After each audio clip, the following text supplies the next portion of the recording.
예, 안녕하십니까. 카스퍼스키 코리아 기술이사 강민석입니다. 예, 오늘 저는 하이브리드 클라우드 환경 하에서의 XDR을 말씀드리려고 하는데요.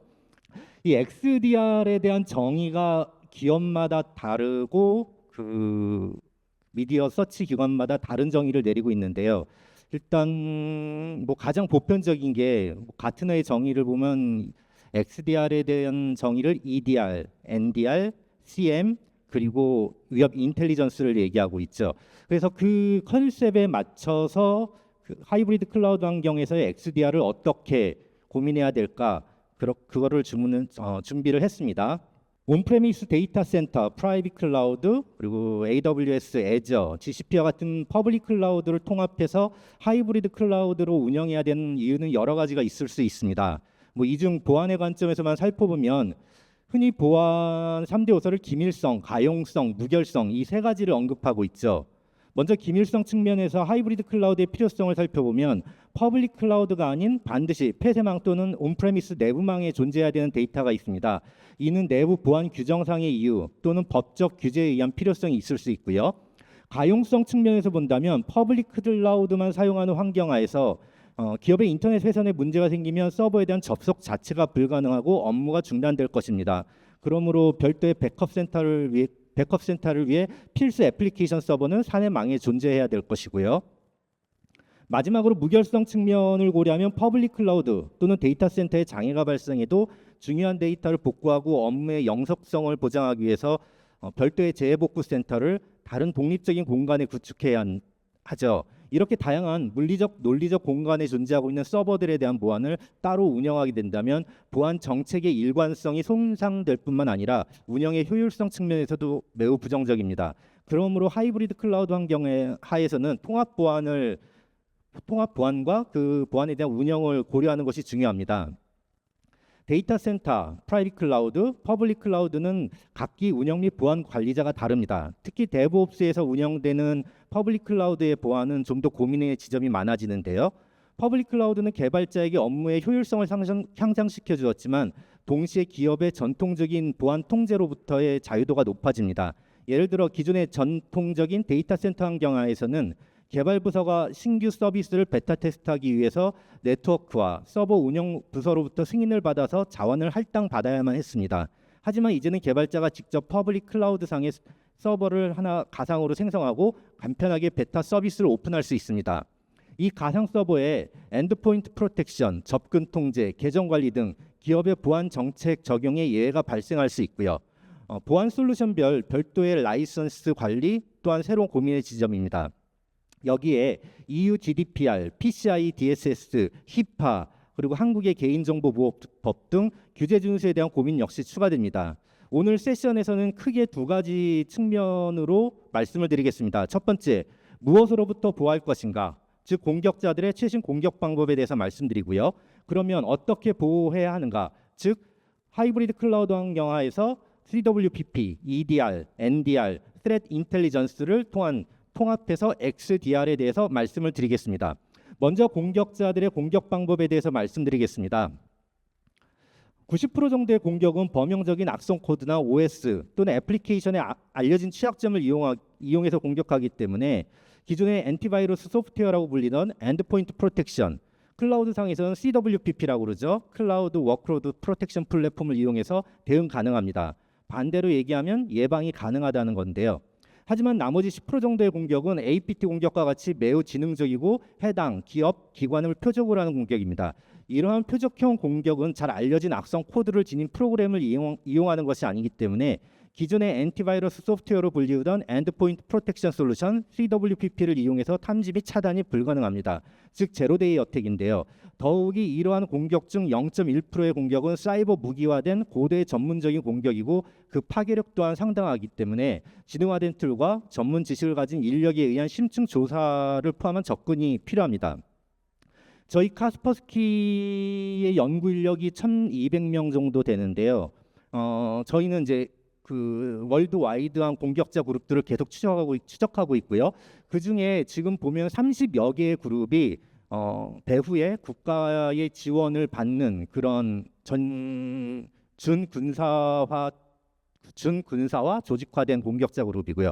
공격자 그룹은 크게 두 가지로 나눌 수 있습니다. 하나는 국가의 지원을 받는 공격자 그룹들. 이분들은 아니죠. 이 사람들이죠. 이 사람들은 주로 정치적인 목적을 갖고 공격을 수행하죠. 물론 금전적인데 더 많은 관심이 있는 국가 지원 그룹도 있습니다. 우리 북쪽에 있는 그 조직은 금전적인 뭐 라자루스랑 김스키가 유명한데 라자루스는 주로 정치적인 것, 근데 김스키는 주로 금전적인 부분들로 많이 움직이고요. 30여 개 정도를 저희가 추적하고 있습니다. 이런 그 국가의 지원을 받는 그룹들은 가성비를 따지지 않습니다. 그런데 나머지 공격자 그룹들은 금전적인 목적을 갖고 공격을 하기 때문에 가성비를 따지고 있죠. 저희가 매년 그 위협 랜드스케이프를 발행하고 있는데요. 그 보면은 그 공격을 가장 많이 받는 상위 12개국 중에 한국이 항상 들고 있습니다. 뭐 조그만 나라인데 탑 10위 안에 항상 드는가. 전반적인 공격 추세를 보면요, 우리가 흔히 뭐 미국, 서유럽, 한국, 일본 이쪽이 높을 것 같은데 일본이나 서유럽은 상대적으로 자유롭고요. 미국은 어떤 해에는 들어오고 어떤 해에는 빠집니다. 주로 지정학적 이슈가 많은 곳들, 아프가니스탄, 한국 이런 곳들에 가장 많이 공격을 받는 나라들이고요. 또 가장 많이 공격을 하는 탑 10 조직 그 공격자 그룹을 보면 항상 부동의 1위는 라자루스가 있습니다. 이 데이터를 보면서 한민족은 참 대단하다. 네, 뭐든지 잘합니다. 공격을 받는 것도 잘하고요. 공격을 가장 잘하는 것도 한민족이고요. 실제 공격의 예를 하나 들어보겠습니다. 블룬 노르프스 스네치 크립토 캠페인의 공격 방법인데요. 하나의 캠페인에서 옛날처럼 악성 코드를 하나 배포해서 이 악성 코드가 데이터를 암호화, 유출, 파괴를 하는 것이 아닌 다단계의 기법을 사용하고 있습니다. 물론 이것도 상당히 단순화시켜 놓은 건데요. 맨 처음에 쇼커 파일이 하나 전송이 됩니다. 쇼커 파일은 전통적인 방법, 그 리모트 액세스의 취약점, 그 다음에 스피어 피싱 이메일을 통해서 전송되죠. 이 쇼커 파일이 공격자의 CNC 서버에 접속해서 1차적으로 비주얼 베이직 스크립트를 다운받고요. 이 비주얼 베이직 스크립트는 이 PC의 공격자들이 관심을 가질 만한 것, 공격자들은 데이터에 관심이 있죠. 유효한 데이터가 있을 것 같은지, 그리고 공격자들이 제일 싫어하는 게 자기의 흔적을 남기는 겁니다.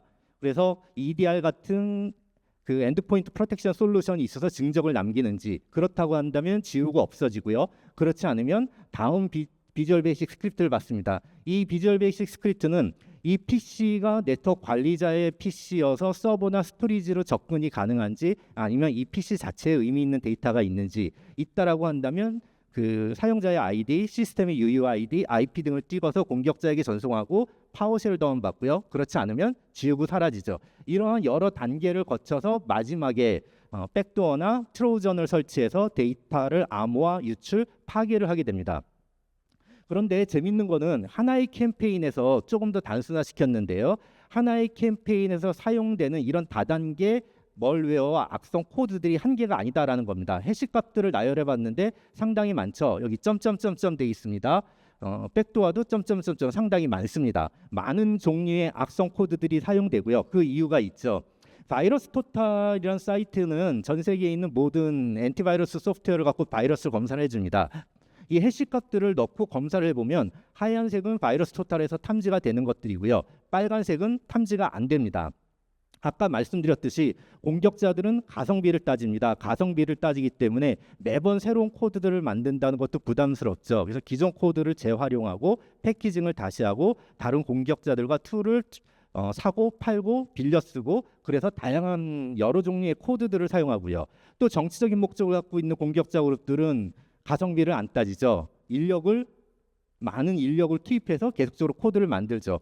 전통적으로 우리가 위협을 탐지해서 대응하던 방법들은 대부분 2단계에서 탐지가 됩니다. 2단계에서 탐지가 되고 이런 것 하나가 탐지가 되겠죠. 그러면 어떤 식으로 하나요? 저 탐지된 정보를 갖고 SIEM에서 분석을 해서 상관 분석을 해서 어느 IP, 그 다음에 어느 URL, 그 다음에 이 악성 코드들을 확인하고 SOA까지 있다라고 한다면 티켓팅에서 네트워크에 있는 엔티바이러스 솔루션이나 이 악성 코드 다 찾아서 지워, 이메일 서버야 지금부터 이 해시값들 찾아내, 이런 것들을 하겠죠. 그런데 이것이 하나 탐지됐다라는 거는 이 옆에 얘네들도 존재하고요. 이 빨간색 탐지되지 않는 것들도 이미 레터럴 무브먼트를 통해서 조직 내에 있고요. 이 앞단의 것들도 있다라는 겁니다. 그렇기 때문에 이것 하나만 탐지해서 제거한다라고 해서 공격을 효과적으로 방어할 수가 없는 거죠. 그러면 이러한 다단계 킬체인 공격에 대응하기 위해서는 이것이 하나 탐지됐다라고 한다면 이 알려진 하얀색의 레터럴 무브먼트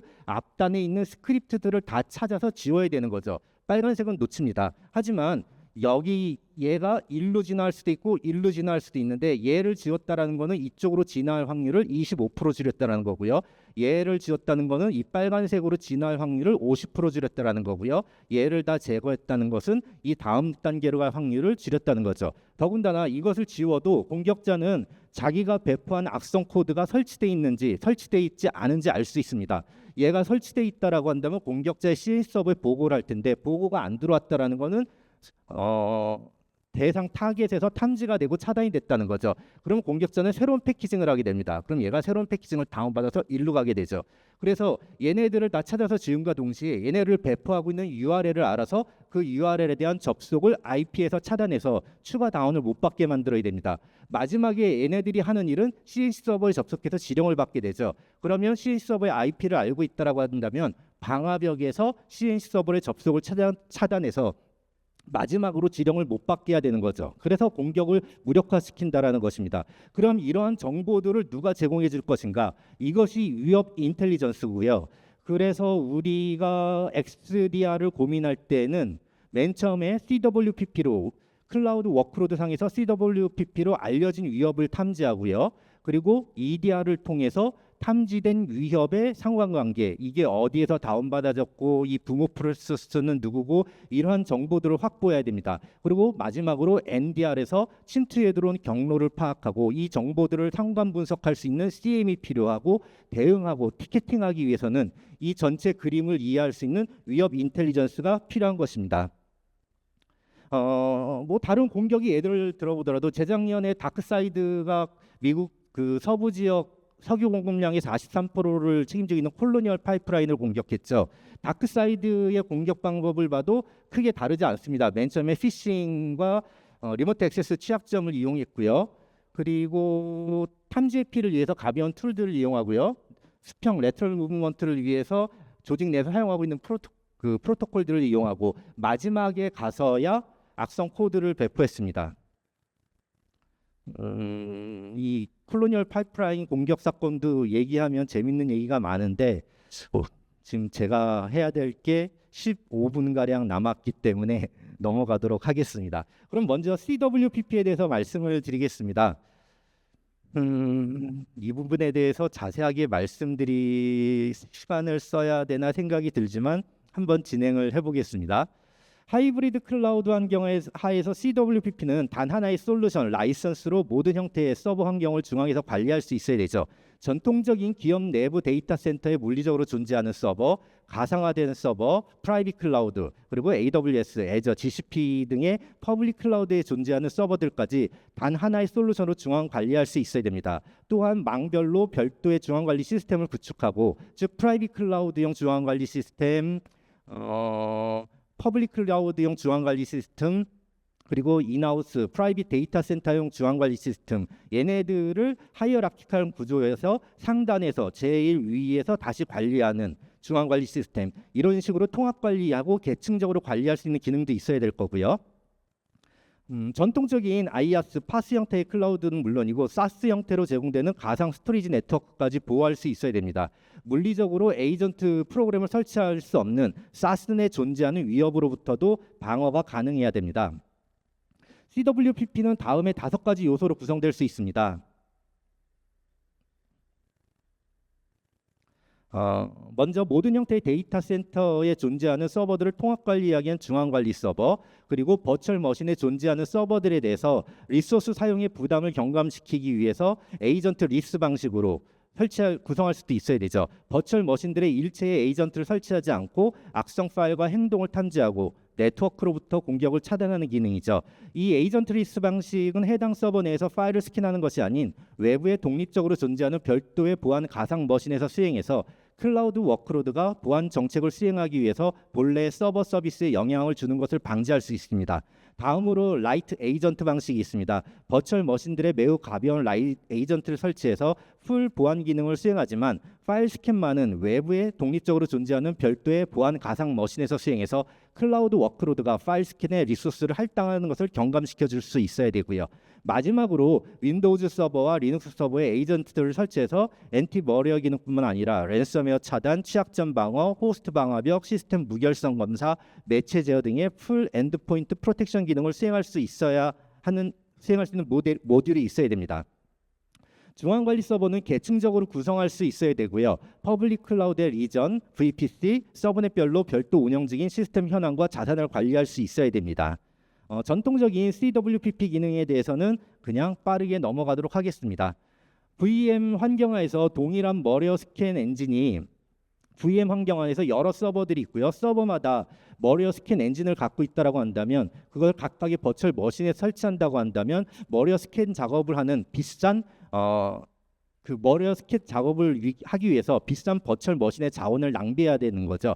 하이브리드 클라우드 시큐리티는 각각의 버추얼 머신에 아무런 에이전트를 설치하지 않고도 각각의 버추얼 머신이 보호할 수 있는 에이전트 리스 방식을 지원해야 됩니다. 이 방식은 각각의 VM에서 엔티 머리어 스캔 기능을 수행하지 않고 별도로 존재하는 하나의 보안 가상 머신에서 머리어 스캔 작업을 수행할 수 있는데요.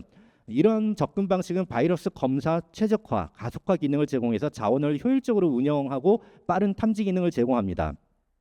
그 이유는 예를 들어 1번 VM 서버에서 검사한 기록을 캐시하고 있다가 2번 VM 서버에서 동일한 파일을 검사해야 될 경우에는 파일의 무결성만 검증할 뿐 재검사를 하지 않기 때문인데요.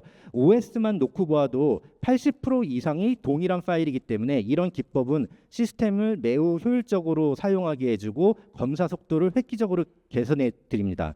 또한 엔티머리어 기능 외에도 네트워크 공격으로부터 보호할 수 있는 기능을 제공해야 됩니다.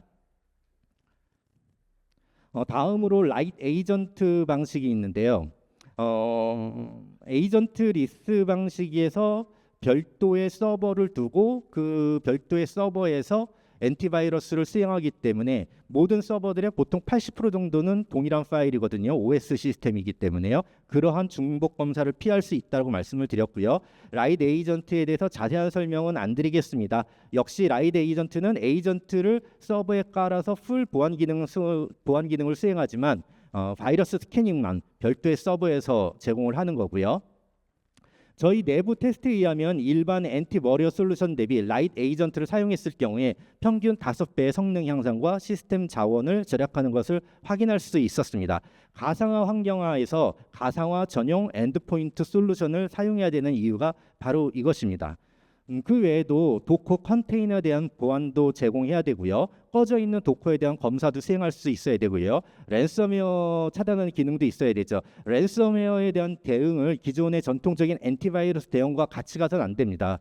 엔티바이러스는 알려져 있는 악성 파일에 대한 시그니처만 검사할 뿐 새로운 알려지지 않은 공격에 대해서는 대응이 안 되는 거죠. 저희 카스퍼스키의 안티크립터가 랜섬웨어에 대한 대응 방법인데요. 어떤 식으로 동작을 하냐면 파일이 알려지지 않은, 승인되지 않은, 허가되지 않은 프로세스에 대해서 암호화가 되는 것이 발견되면 즉각적으로 암호화나 압축을 차단합니다. 그런데 복구를 해야 되죠. 그래서 파일이 무엇인가 오픈될 때 저희는 그 파일을 메모리에 복제를 해둡니다. 복제를 해두고 모니터링하고 있다가 허가되지 않은 프로세스가 암호화를 한다. 그러면 접속을 즉각 차단하고 메모리에 복제되어 있는 파일로 원본을 복구하는 기능입니다. 파일 무결성 검사 기능도 제공을 해야 되죠. EU GDPR과 PCI DSS의 의무사항을 만족하고 해당 규제를 준수하기 위해서는 반드시 필요한 기능입니다. 그리고 로그 검사가 필요하죠. 제한된 운영 인력으로 많은 클라우드 서버들의 로그를 일일이 검사하는 것은 불가능합니다. 그래서 퍼블릭 클라우드로 인프라가 옮겨가면서 기존 보안 조직의 운영 방침을 대부 옵스 등의 여타 조직에게 일관되게 적용하는 것도 어려운데요. 하이브리드 클라우드는 모든 시스템의 로그를 스스로 검토하고 의미 있는 로그들을 선별해서 관리자에게 보고, 리포팅을 제공해드리고 있습니다. 다음은 하이브리드 클라우드 XDR로 가기 위해서 두 번째 단계인 EDR을 말씀을 드리겠습니다. 조금 전에 말씀드린 CWPP가 효율적으로 악성 해는 차단할 수 있습니다. 그런데 CWPP는 위협 행위를 탐지 제거하는 데는 효과적이지만 CWPP 솔루션 자체가 악성 행위 또는 코드만 탐지할 뿐 이 사건의 전후 관계에 대한 정보는 제공해주지 못합니다. 초기에 제가 공격 방법에 대해서 말씀드렸듯이 지금의 공격은 단순하지 않고 다단계 침투 기법을 사용하기 때문에 상위 프로세스와 하위 프로세스를 포함한 전체 그림을 확보해야 적절한 킬체인을 구축할 수 있죠. 실제 하이브리드 클라우드 시큐리티 EDR의 관리자 화면을 보면 맨 위에 성공적으로 차단된 조치 사항을 보실 수 있고요. 악성 파일의 체인 구조 정보를 제공합니다. 중앙에서 즉각적인 악성 파일 실행을 차단할 수 있고 필요할 경우에 해당 워크로드를 단 한 번의 마우스 클릭으로 클라우드 망에서 격리시키실 수도 있고요. 악성 파일의 해시값을 클라우드망 전체가 공유해서 해당 위협에 대응 가능하도록 해드립니다. 악성 코드의 네트워크 활동 분석 정보를 NDR과 연계 공유해서 클라우드망 전체가 해당 위협에 대응 가능하도록 XDR을 구축할 수 있습니다.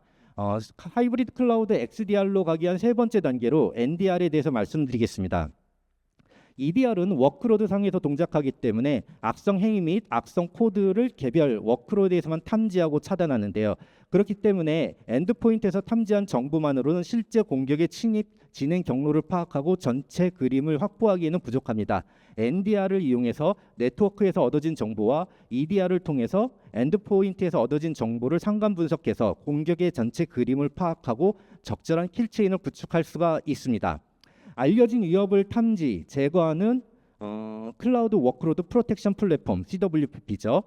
그리고 워크로드 공격의 다단계 침투 경로를 밝혀내서 대응 킬체인을 구축하는 하이브리드 클라우드 시큐리티 EDR. 마지막으로 네트워크의 공격과 이상 징후를 탐지하는 하이브리드 클라우드 시큐리티 NDR이 통합돼서 발견된 위협을 상호 공유, 상관 분석 후 공동 대응하여 하이브리드 클라우드 시큐리티 XDR 구축이 가능합니다. 하이브리드 클라우드 XDR의 마지막 네 번째 단계로 위협 인텔리전스에 대해서 말씀을 드리겠습니다. 보안 부서에서 SIEM이 상당히 중요한 역할을 합니다. 방화벽, IDS, IPS, NTA, EDR 모든 보안 위협 정보의 로고들이 SIEM으로 들어오고 SIEM에서는 그 상관 분석을 하죠. 예를 들어 IPS에서 이러한 악성 URL이 탐지가 됐어. 이것이 CNC 서버로 접속하는 거야 라고 IDS에서 판단을 했다면 그 소스 IP와 데스티네이션 IP를 갖고 SIEM은 방화벽의 로그, 이메일 서버의 로그 등에서 확인을 합니다. 그래서 우리가 놓치고 있는 또 다른 피해자가 있는지 그리고 우리가 모르고 있는 침입 경로가 있는지 그것을 확인해서 대응을 할 수 있죠. 그런데 여기 중요한 전제 조건이 하나 있습니다. 누군가가 맨 처음 위협행위라는 걸 알려줘야 되는 거죠. IPS가 이런 위협행위가 발생했어 라는 걸 알려주기 때문에 상관 분석이 가능한 거고 아무도 위협을 찾아주지 않으면 상관 분석의 전제 조건 자체가 없어집니다. 그렇기 때문에 SIEM과 SOA에 IOC와 컨텍스트 정보를 넣어야 됩니다.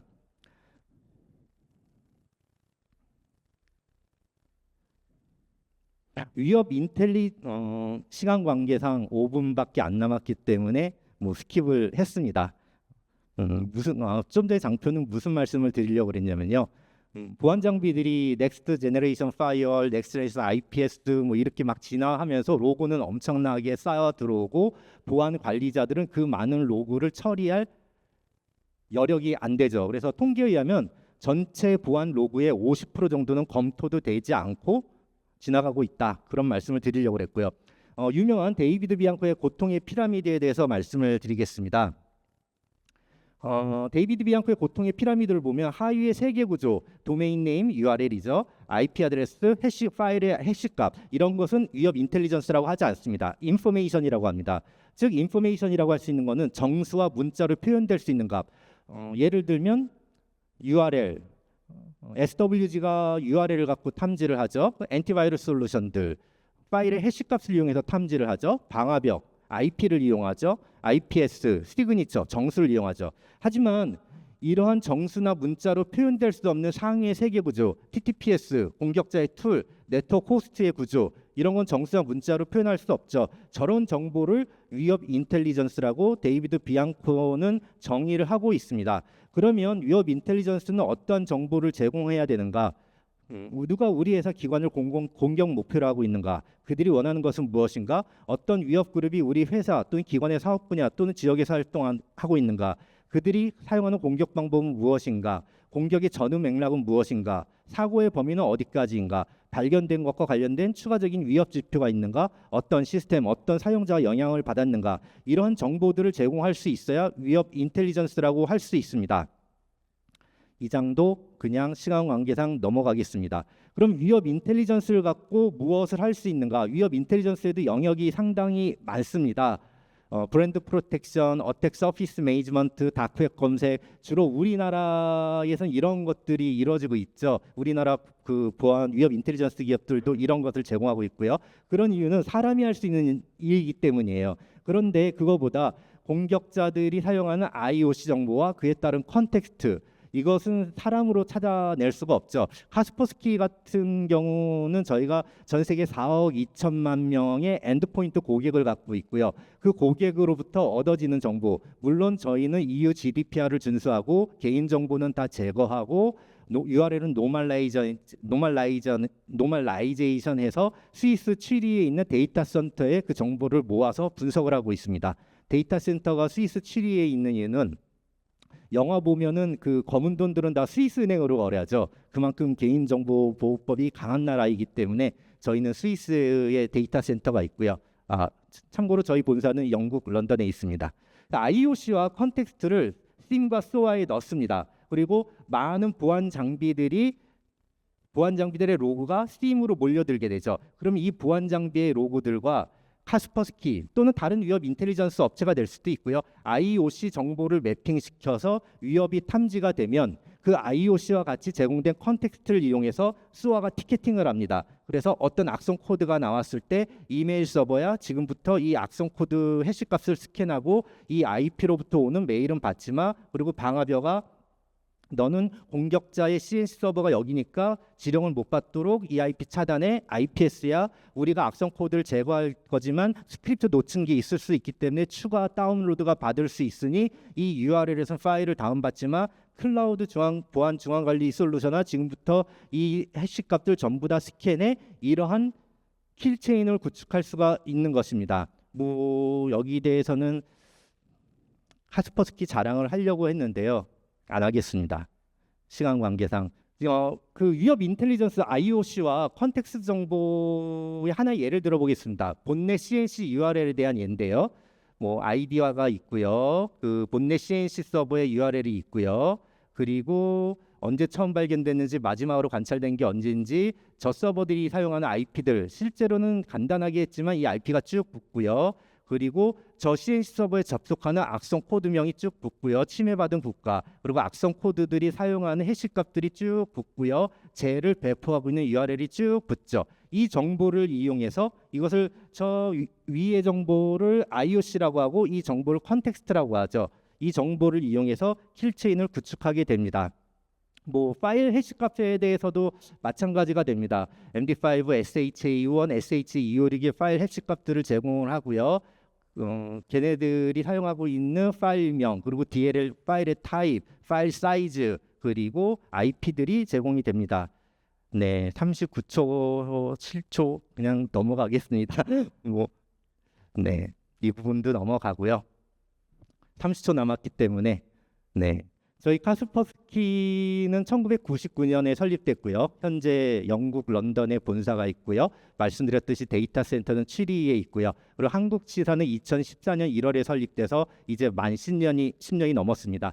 저희의 미션은 단 하나입니다. 매우 간단합니다. 저희 카스퍼스키 4,500명의 글로벌 연구 및 분석팀은 오로지 하나의 목표, 사이버 위협을 지속적으로 탐색하고 대응해서 보다 안전한 사이버 세상을 만드는 것입니다. 감사합니다.